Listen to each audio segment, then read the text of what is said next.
Suheldev Bharatiya Samaj party के राष्ट्रीय अध्यक्ष ओम प्रकाश राजभर और भारतीय जनता पार्टी के बीच समझौते की राह करीब करीब पूरी हो गई है।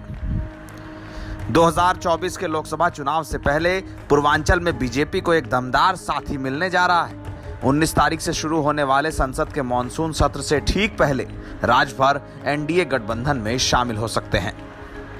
बीते कई दिनों से समाजवादी पार्टी पर हमलावर और विपक्ष को तमाम नसीहतें देते ओम प्रकाश राजभर इस बार बीजेपी के राष्ट्रीय अध्यक्ष जेपी नड्डा और केंद्रीय गृह मंत्री अमित शाह से मुलाकात करेंगे। ओम प्रकाश राजभर के समझौते की शर्तें क्या होंगी, पूर्वांचल में दोनों दलों के बीच समीकरण क्या होंगे और भारतीय जनता पार्टी के साथ राजभर 2024 की चुनावी बिसात पर किस तरह से बैठ पाएंगे, ये सभी फैसले 18 जुलाई को तय हो जाएंगे। 18 जुलाई के दिन बीजेपी के शीर्ष नेतृत्व से ओम प्रकाश राजभर की मुलाकात होगी। इस दौरान उनके बेटे अरुण राजभर और अरविंद राजभर भी उनके साथ होंगे। बीजेपी के उच्च पदस्थ सूत्रों के मुताबिक ओम प्रकाश राजभर से बीजेपी का समझौता पूर्वांचल की संसदीय सीटों को लेकर होगा। बीजेपी ने यह कोशिश की है कि ओम प्रकाश राजभर को मऊ और घोसी की लोकसभा सीटों के लिए मना लिया जाए। घोसी सीट से राजभर वोटों के प्रभाव को देखते हुए ओम प्रकाश राजभर को इस सीट पर उतारने की तैयारी की जा रही है। वहीं राजभर का दावा है कि वो गाजीपुर सीट को भी अपने पाले में कर लें।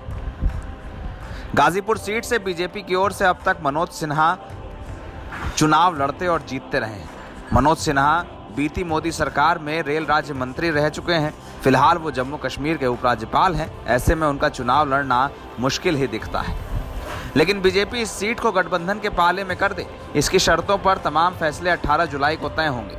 अगर बीजेपी राजभर को गाजीपुर सीट देने के लिए तैयार होती है तो दोनों पार्टियों के बीच एक बड़ा समझौता हो सकता है।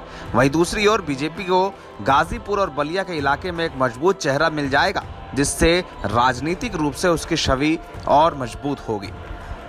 कुल मिलाजुलाकर 18 जुलाई की तारीख को यह साफ हो जाएगा कि पूर्वांचल में बीजेपी की राजनीतिक बिसात को राजभर का चेहरा कितना मुफीद लगता है।